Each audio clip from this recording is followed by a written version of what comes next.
रुचिका, तुम्हारी fees pending है। Okay ma'am, मैं पापा से कह दूंगी, वो आकर भर देंगे। कोई जरूरत नहीं है। एक्चुअली तुम्हें स्कूल आने की ही कोई जरूरत नहीं है। तुम्हें रेस्टिकेट किया जा रहा है।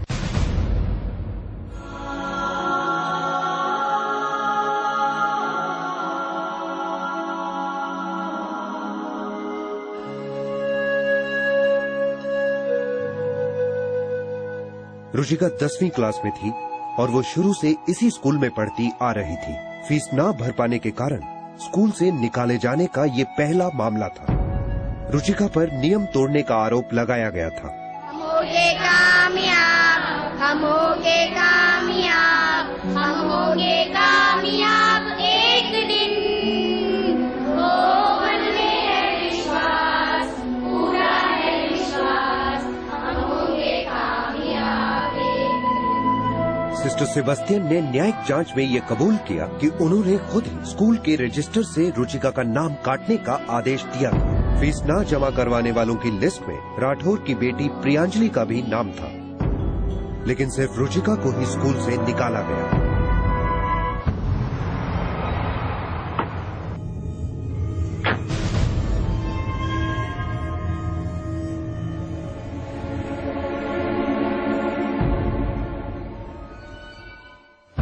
कंप्लेन जो की है वापस ले लो, फालतू में कचूमर बना दूंगा तुम सबका। लड़की मुंह दिखाने के लायक नहीं रहेगी, गारंटी है। शर्म नाम की चीज नहीं है आपको। एक लड़की के बाप हैं आप। और पुलिस डिपार्टमेंट का भी बाप हूं मैं, समझ रहे हो ना? मैं डरता नहीं हूं आपसे। आप पब्लिक में माफी मांगो, मैं अपनी कंप्लेंट वापस ले लूंगा। तुम्हारी औकात नहीं है मेरे साथ सौदा करने की सुभाष गिरोत्रा। सौदा तो तुम करने आए हो यहाँ पर, औकात तो तुमने दिखा दी है। अब तक जो तुमने देखा सिर्फ एक झांकी है, असली पिसाई अभी बाकी है।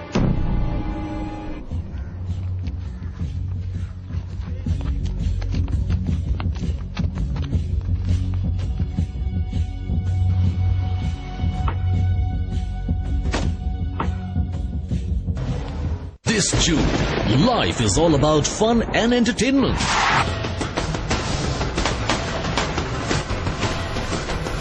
अब तक जो तुमने देखा सिर्फ एक झांकी है, असली पिसाई अभी बाकी है। तुम और तुम्हारे दोस्त सबको रुला डालूंगा। 23 जुलाई 1991 को हरियाणा में सरकार बदली। नए सीएम और कैबिनेट से राठौड़ की काफी दोस्ती थी। अब राठौड़ एक बेलगाम घोड़े की तरह दौड़ने लगा। इस कार्यकाल में गिरहोत्रा परिवार और उनके समर्थकों पर कहर पे कहर टूट पड़े। मिस्टर आनंद प्रकाश, अब आप मुझे सिखाएंगे कि लापरवाही किसकी थी? लेकिन सर, ऑफिशियली ये प्रोजेक्ट मेरे सुपरविजन में था ही नहीं। अच्छा, इसका मतलब है आप अनऑफिशियली इस प्रोजेक्ट को साबोटाज कर रहे थे, है ना? This is too much sir, मैं ऐसा क्यों करूंगा? ऐसा आपने बहुत कुछ किया है और अब कर भी रहे हैं, which is also too much mister Anand Prakash. मैं समझा नहीं सर। समझने के लिए तुम्हें वक्त दिया जा रहा है। 1 महीने की सस्पेंशन में जी भर के समझ लेना। इंक्वायरी के बाद अगर वापस लिए भी गए तो सुपरिंटेंडेंट की पोजीशन भी नसीब होना मुश्किल होगा। सर, ये तो सरासर नाइंसाफी है सर। दूसरों के घरों की आग बुझाने चले थे, अब देखो कौन पानी देता है तुम्हें। Mister Anand Prakash, please now. Aradhana के पिता को भी लगातार परेशान और बेइज्जत किया जाने लगा। आखिरकार उन्हें समय से पहले रिटायर होने पर मजबूर कर दिया गया।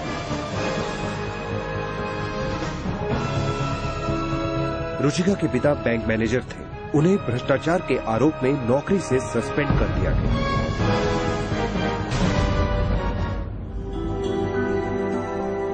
रुचिका अपना सारा समय अकेले घर पर ही बिताती।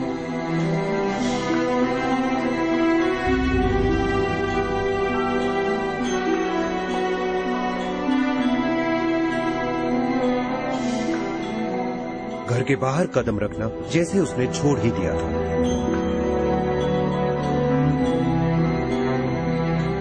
और जब कभी वो घर से बाहर निकलती, राठौर के आदमी उसका जीना मुश्किल कर देते।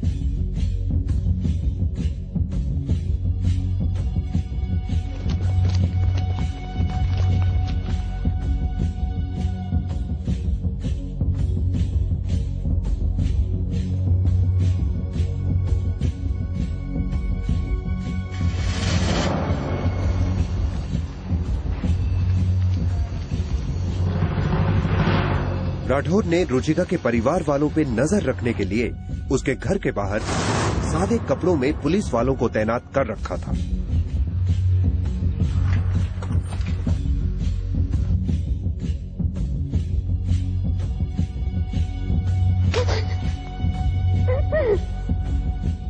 इस हफ्ते बूगी वूगी में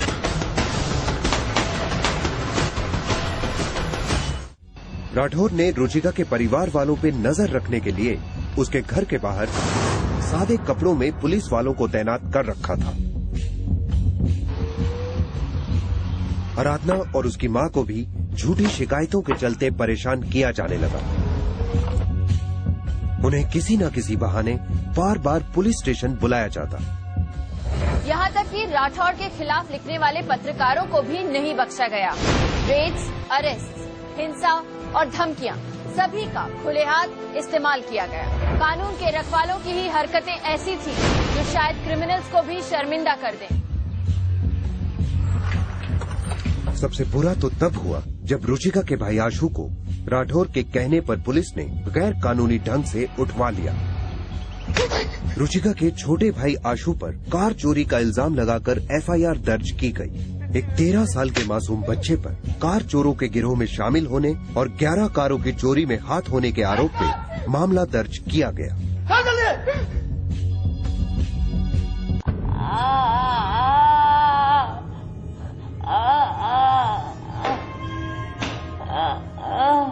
रुचिका के मासूम भाई आशु को कई घंटों तक ऐसे अमानवीय ढंग से बांध के रखा गया।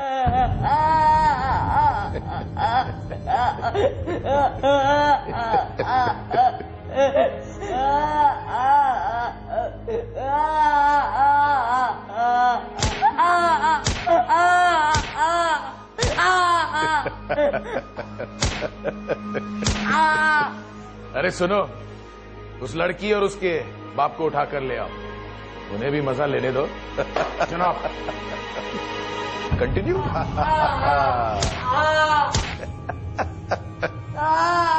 आशु बेटा, एक अरे क्या है?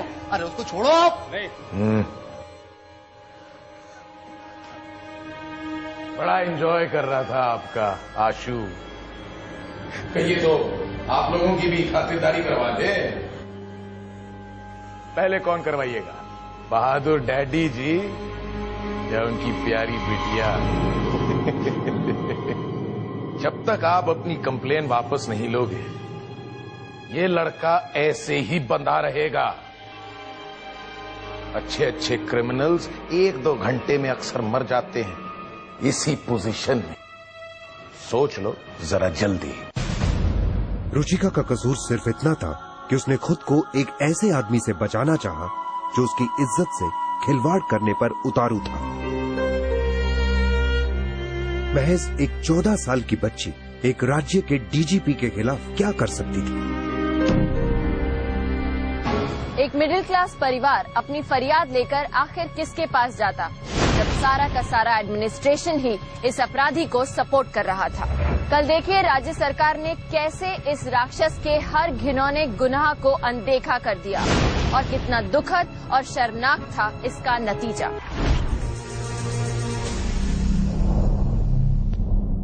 This June, life is all about fun and entertainment.